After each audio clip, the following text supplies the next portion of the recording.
제가 전주에 와서 여울교회에서 심무한 지 10년이 됐습니다.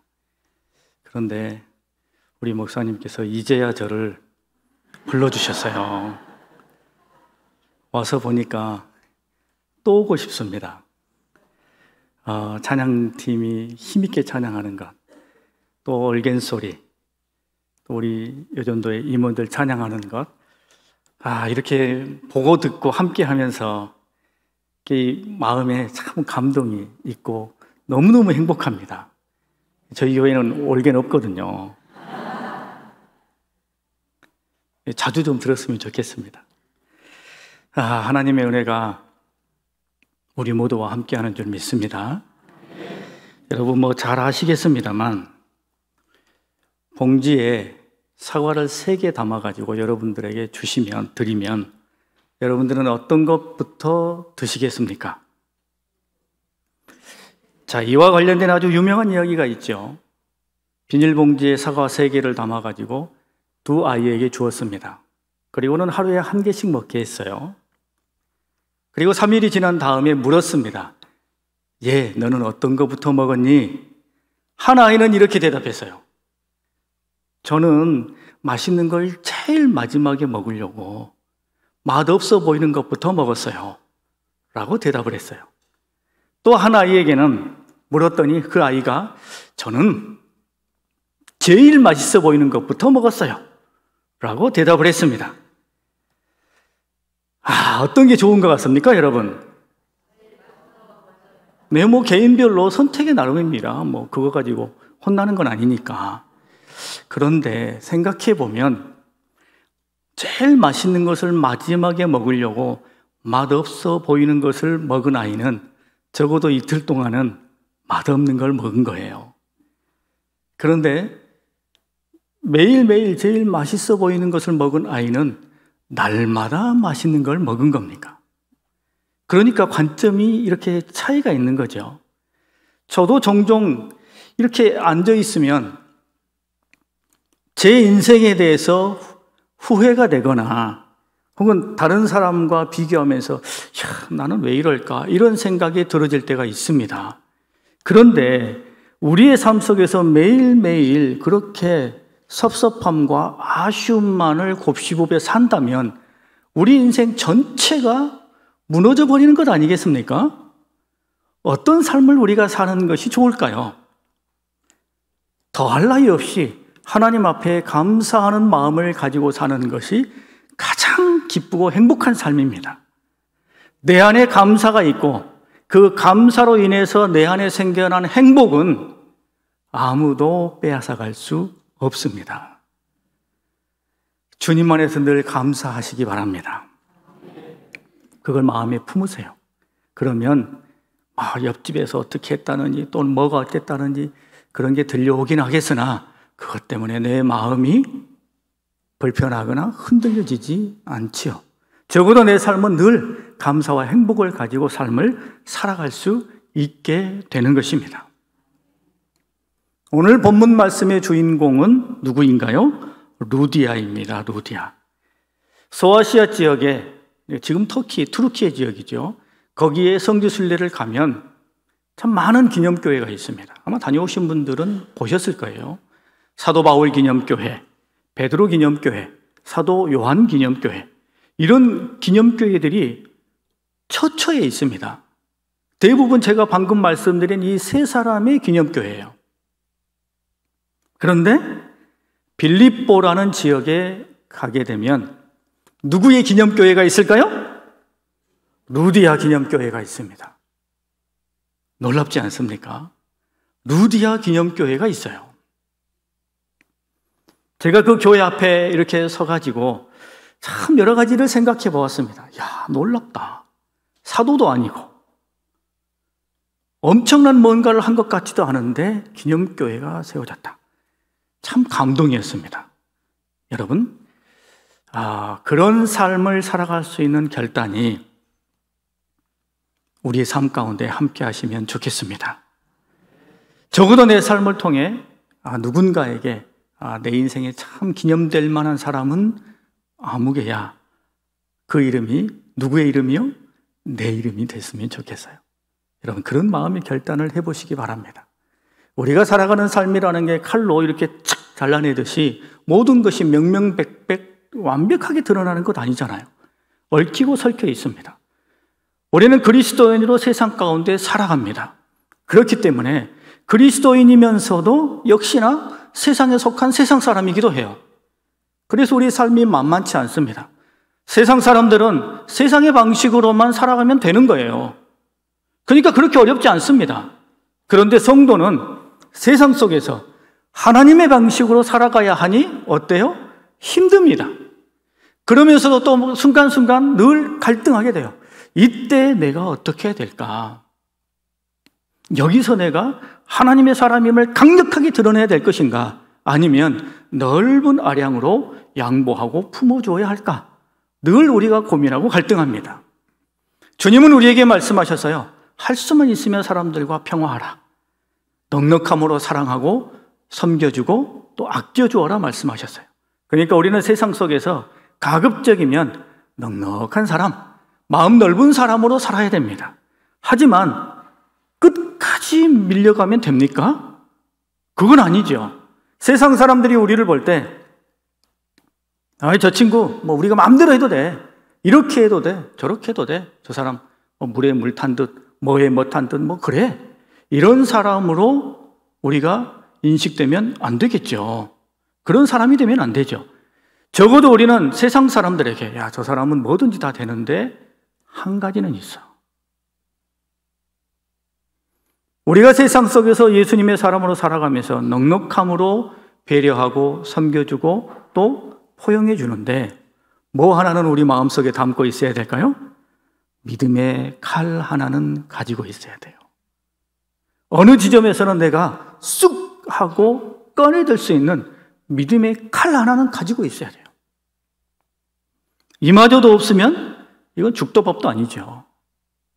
적어도 우리가 세상 속에서 세상 사람들과 함께 히히낙낙 호호 그렇게 재밌게 잘 지내지만 어느 지점에서는 나는 예수 믿는 사람이야 라는 우리 스스로의 정체성을 지킬 수 있는 믿음의 칼 하나는 우리가 다 품고 있어야 된다는 거예요. 그런 사람이 오늘 이 시대의 세상 속에 루디아와 같은 사람이 되는 겁니다. 자, 오늘 말씀 속에 루디아가 어떤 인물이었기 때문에 그가 어떤 것을 결단하며 삶을 살았기 때문에 기념교회가 세워질 만큼 초대교회에 아주 지대한 영향을 미친 사람이 되었을까? 잠깐 생각해 보면서 주님께서 우리 각자에게 베푸시는 은혜를 함께 소유하실 수 있기를 바랍니다. 사도 바울이 네아폴리를 통해서 빌립보로 들어갔습니다. 빌립보는 사도 바울에게 있어서는 아주 뜻깊은 도시죠. 그곳에 가서 복음을 전하려고 여러 차례 시도하였으나 뜻한 대로 되지 않았습니다. 그래서는 사도 바울이 이거 어떻게 해야 되나 약간 상심한 마음으로 이제 안식일에 기도하기 위해 물이 흐르는 냇가로 갔습니다. 아마 거기가 조금 조용하리라 생각했기 때문이겠죠. 그곳에 가서 기도하려고 하는데 거기서 누구를 만납니까? 이 루디아를 만납니다. 그리고 이 루디아가 사도 바울로부터 복음을 듣고는 빌립보 지역에서 제일 먼저 세례받는 사람이 돼요. 그리고 이 루디아의 집이 빌립보 교회의 시초가 됩니다. 어떻게 이런 일들이 일어날 수 있었는지 말씀을 통해 함께 살펴보겠습니다. 하나님 앞에 이렇게 주님 앞에 놀랍게 쓰임을 받을 수 있었던 루디아, 그는 어떤 사람이었는가? 첫 번째는 믿음의 결단을 할 줄 아는 사람이었어요. 제가 앞서 말씀드린 것처럼 이 가슴에 믿음의 칼 하나 갖고 있는 사람이라는 겁니다. 모든 걸 다 포용하는 것 같지만 어느 순간에는 쑥 하고 내어밀 수 있는 믿음의 칼 하나는 갖고 살아가는 사람이었다는 거예요. 14절 말씀입니다. 두아디라시에 있는 자색 옷감 장사로 하나님을 섬기는 루디아라 하는 한 여자가 라고 성경에 기록하고 있습니다. 이 루디아가 어디서 원래 본거지가 어디였다고요? 두아디라였어요. 거기서 자색 옷감 장수로 성공한 사람입니다. 그런데 지금은 어디에 와 있어요? 지금은 빌립보라는 곳에 와 있습니다. 이 안에 어떤 스토리가 있을까? 두아디랴는 굉장히 교통의 요지입니다. 또 군사적인 요충지예요. 그래서 거기에서 사업을 하게 되면 뭐든지 번창했습니다. 특별히 자색 옷감은 당시 로마 시대에 굉장히 각광받는 옷감 중에 하나였어요. 그래서 아마 돈을 많이 벌었던 것 같습니다. 그런데 이들이 돈을 잘 벌 수 있었던 이유 중에 하나는 나름대로의 우리의 표현으로 말하면 조합이라는 게 있었어요. 그래서 자기들끼리 잘 뭉쳤어요. 이 옷감 장수들끼리. 그런데 이 일을 하면서 그 당시 두아디라 시에서 조합이 형성되어 있으면 그 조합은 어떤 특징을 가지고 있었느냐?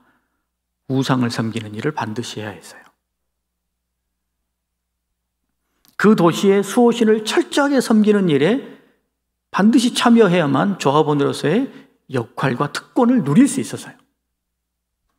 그래서 이 루디아가 자기의 원래 본거지는 두아디랴인데 거기서 장사를 하려고 하면 이 두아디랴 시의 수호신에게 가서 절을 하고 우상을 섬겨야 되는 상황 앞에 서게 됐을 겁니다. 그런데 이 루디아는 어떤 사람이었어요? 14절에 보면 하나님을 섬기는 루디아라고 표현하고 있어요. 하나님을 이미 섬기는 사람이었다는 거예요. 그래서 이 루디아가 결단을 한 겁니다. 무엇을 따라서요? 믿음을 따라. 믿음을 따라 결단한 거예요.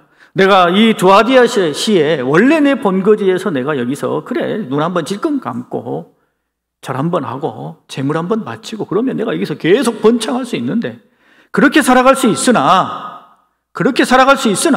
내가 하나님을 섬기는 사람 아니냐?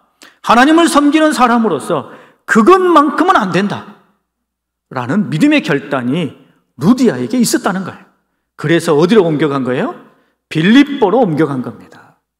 자신의 원래 본거지를 떠나서 빌립보에 가서 그가 장사를 하게 된 겁니다. 그리고는 거기에서 누구를 만난 겁니까? 사도 바울을 만나게 된 겁니다. 여러분, 우리가 믿음의 길을 걸어가면서 이런 순간들을 만날 때가 있어요. 내가 믿는 사람으로 이건 아닌데 라는 생각을 가질 때가 있습니다. 그럴 때 있죠? 살아가다가 어떤 일 만나면 어떤 사건 앞에 이거 내가 예수 믿는 사람인데 이거 해야 되나 말아야 되나 갈등 생길 때가 있습니다. 그럴 때는 어떤 때라는 뜻이에요? 내 안에 있던 믿음의 칼을 꺼내 들어야 될 때라는 뜻입니다. 그때 그것을 꺼내들 수 있어야 돼요. 그런 믿음의 결단이 있어야 됩니다. 종종 우리는 자칫 잘못해서 꼭 내가 필요할 때만 믿음의 결단을 할 때가 있어요. 되게 저도 그렇습니다만 어느 때 기도를 제일 많이 해요? 어려움을 겪을 때 기도 많이 합니다. 지금 저희 어머니가 건강이 안 좋으셔가지고 제가 기도 많이 합니다. 근데 우리 어머니가 건강해지시면 조금 기도가 좀 덜해질 것 같아요. 되게 솔직한 마음이에요. 아무튼 우리는 어려울 때 하나님 앞에 납작 엎드려서 하나님의 은혜를 구합니다.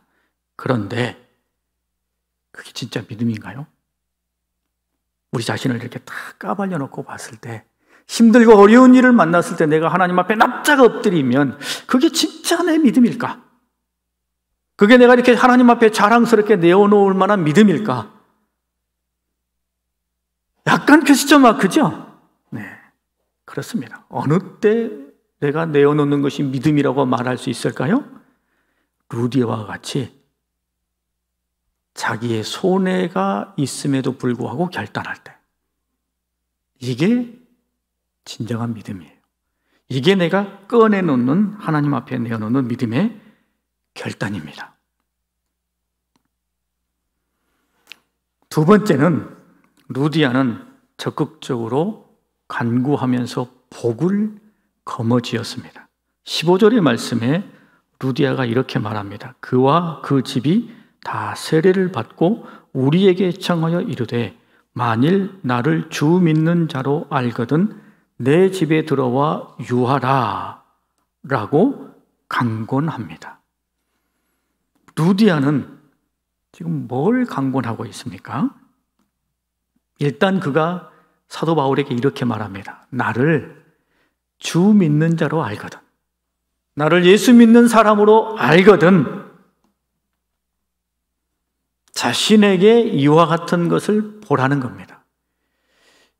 이 루디아의 이 고백 속에는 믿음에 대한 확신이 가득 차 있죠. 나를 예수 믿는 사람으로 알거든. 자, 이런 표현 하기 쉽습니까? 어렵습니까? 어려워요. 생각해 보면 내가 세상에서 누군가에게 말할 때 여보시오, 나 예수 믿는 사람이에요. 나를 예수 믿는 사람으로 알거든. 내 말을 믿으세요. 이런 말하기 쉽습니까? 어렵습니까? 옛날에는 했어요. 우리 믿음의 선배들, 우리 믿음의 조상들은 진짜 그렇게 말씀하셨고, 그렇게 말하면 세상 사람들이 그러시군요, 아이고 교회 다니시군요, 예수님 믿으시군요 하면 그걸로 절반은 받아들여졌어요. 근데 요즘은 어떨지 잘 모르겠네요. 나를 예수 믿는 사람으로 알거든 어떻게 될지 잘 모르겠어요. 그러나 아무튼 루디아는 자신이 예수님을 믿는 사람임을 완벽하게 드러냅니다. 적극적으로 간청합니다. 내가 예수 믿는 사람 아닙니까? 그러니 나와 내 집에 들어와 함께 유하십시오 라고 간청해요. 아까 말씀드린 것처럼 이 루디아의 집이 빌립보 교회의 시초가 됩니다. 그리고 이 루디아는 사도 바울이 사역하는 데에 물심양면으로 적극적으로 후원하고 돕게 되죠. 이런 강구를 통해 하나님 앞에 복을 받아 누리게 됩니다. 네, 여러분, 사도 바울이 먼저 요구했습니까? 사도 바울이 물가에 가서 기도하면서 복음을 전해봤더니 한 여인이 귀를 쫑긋 세우고 잘 들어요. 그리고 세례까지 받았어요. 그러면 사도 바울이 말할 수 있잖아요. 당신 집에 가서 우리가 교회를 시작해 봅시다 라고 말할 수 있어요. 그렇게 해서 교회가 생기기도 했어요. 근데 오늘 루디아는 어떻게 했습니까? 자기가 먼저 말했다니까요. 자기가 먼저 나를 예수 믿는 사람으로 알거든 우리 집에 들어가십시다 라고 간구하게 되는 겁니다. 이런 간구를 통해 큰 복을 받아 누리는 거예요. 자기 집이 빌립보 교회의 시초가 되는 큰 복을 받아 누립니다. 자신의 이름으로 세워지는 기념교회가 만들어지는 그런 엄청난 은혜와 영광을 받아 누리는 시초가 있게 되는 거예요. 여러분, 그래서 우리가 기왕에 기도 많이 하면서 살아가는데 어떤 기도를 할 것인가도 잘 생각해 볼 필요가 있습니다. 저는 어렸을 때 어리석은 기도를 한번 한 적이 있습니다. 제가 고등학교 다닐 때, 아마 고등학교 1학년이었던 것 같아요. 고등학교 1학년 때 성경에 보면 뭐든지 주님의 이름으로 기도하면 다 들어주리라 성경에 기록되어 있잖아요. 그래서 제가 무슨 기도를 했을까요? 무슨 기도했을 것 같아요? 주님, 여자친구요? 그것도 해볼 걸 그랬네요. 네. 예. 공부하지 않고 기도만 해도 하나님 점수 주셔야지요.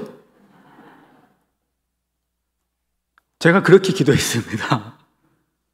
한 달간. 수업 시간에 수업만 열심히 듣고 공부 안 했어요. 그리고 기도만 했습니다.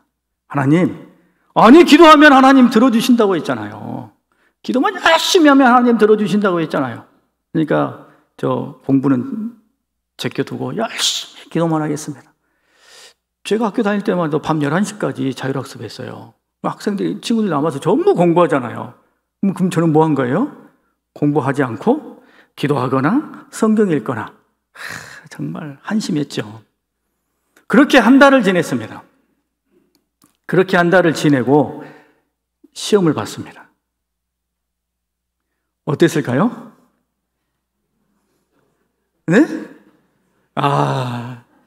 여러분 상상하신 그대로입니다. 제가 1등 했습니다. 별로 안 놀라시는군요. 1등 몇 번씩 해보셨나 보군요. 전 그때 1등 처음 해봤어요. 1등 처음 해봤습니다.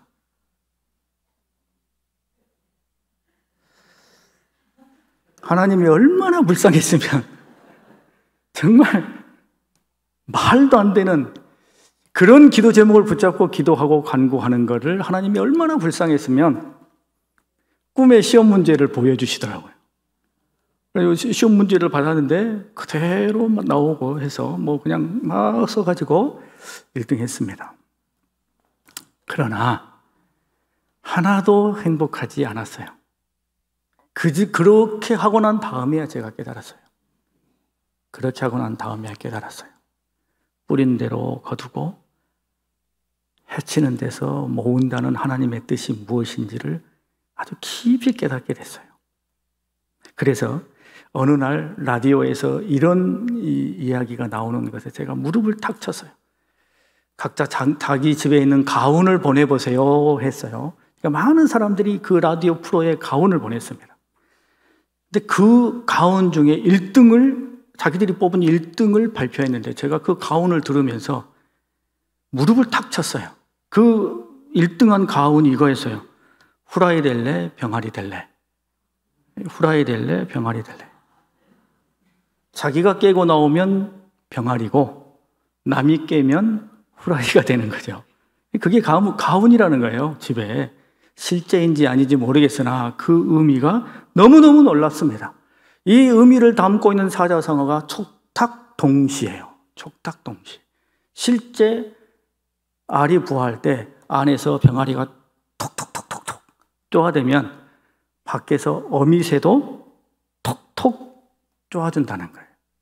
그래서 나온다는 겁니다. 이거를 출탁동시라 그래요.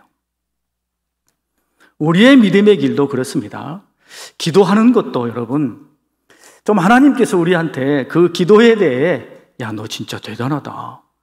너 어떻게 그렇게 기도하니? 이런 기도 일생에 한 번 정도 해보셔야 되지 않겠습니까? 저처럼 어리석게 하나님, 나 공부 하나도 안 할 테니까 기도만 하면 어떻게 해주세요. 그런 답답한 기도 사실 많이 하는데 그런 기도도 우리가 할 수밖에 없겠으나 우리 일생에 놀라운 기도 한 번은 해야 되지 않겠습니까? 오늘 루디아가 그런 기도 한 것 아닙니까? 나를 주 믿는 사람으로 알거든 우리 집에 들어오세요.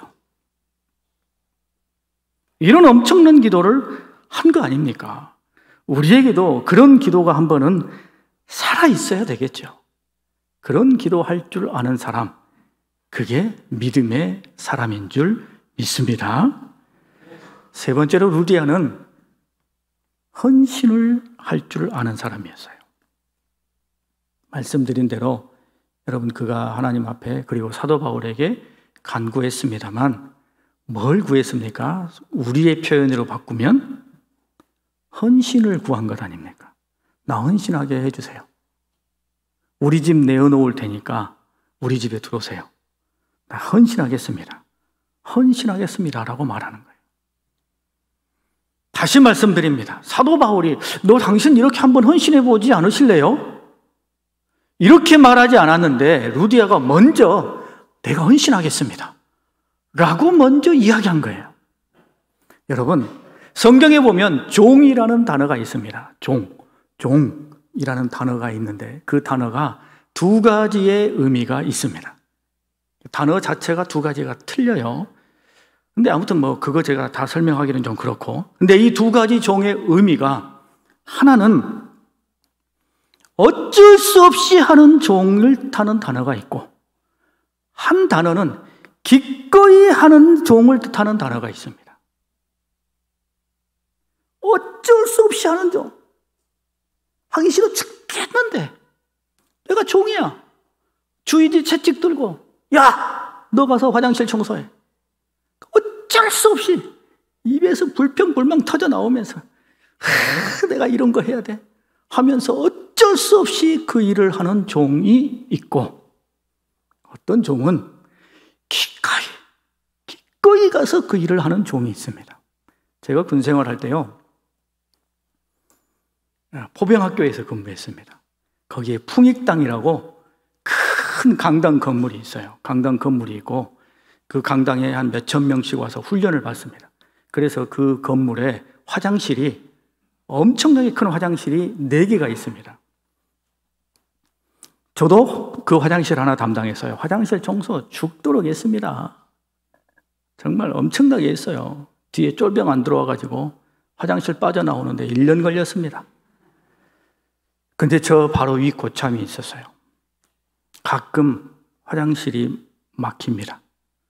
소변기가 막혀요. 그러면 저는 막 짜증이 나가지고 이걸 또 그냥 막 불평불만하면서 어쩔 수 없이 내가 맡은 거니까 합니다. 근데 제 바로 위 고참은 그 더러운 거를 서스럼 없이 만지면서 막 해가지고 그걸 고쳐요. 깜짝 놀랐습니다. 제가 그 모습을 보면서. 여러분, 종은 종인데 마지못해 하는 종, 기꺼이 하는 종, 나는 어디에 속합니까? 여러분은 어디에 속하십니까? 오늘 점심 맛있게 드셨죠? 네, 누군가가 설거지도 하고 봉사도 하셨을 텐데 봉사하시면서 이거 왜 내가 또 해? 그렇게 하셨는지, 아니면 와 기쁨으로 하셨는지, 어느 종의 자리에 서 있기를 원하십니까? 여러분, 그 차이는 뭘까요? 그 차이는 뭘까요? 어떤 종은 억지로 하고 어떤 종은 기꺼이 해요. 그 차이는 뭘까요? 주인을 사랑하느냐 사랑하지 않느냐의 차이. 주인을 사랑하면 우리 주인님의 이런 거 내가 막 해도 돼. 제가 아는 사모님,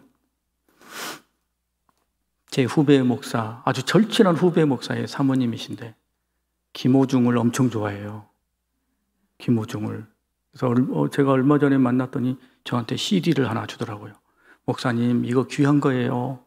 잘 들어보세요. 라고 줬어요. 딱 보니까 김호중이더라고요. 김호중 맞죠? 그렇게 트로트 부르는 성악가. 그래서 저는 한쪽에 미안한데 좀 처박아 놨지만 그 김호중이를 너무너무 사랑하고 너무너무 귀하게 여기는 거예요. 그래서 김호중에 대해서 무슨 이야기만 하면 그냥 발끈하는 거예요. 근데 김호중에 대해서 뭐 하면 너무너무 기뻐가지고 CD도 발매만 하면 몇십 개씩 그 사모님이 사신다는 거예요. 네. 사랑하고 기뻐하면 그렇게 하게 되는 거죠. 여러분, 사도 바울의 행보 앞에 루디아가 기꺼이 주님을 사랑하는 마음으로 헌신을 요청했어요. 헌신을 요청했어요. 오늘 여전도의 헌신 예배시네요. 헌신 예배. 오늘 루디아의 이 모습을 여전도 회원들 한 분 한 분의 마음속에 담으셔서 삶의 자리에서 믿음의 결단도 있으시고 하나님 앞에 간구하고 부르짖되 먼저 기꺼이 하나님, 내가 이렇게 헌신하겠습니다. 내가 교회를 위해서 이렇게 헌신하겠습니다.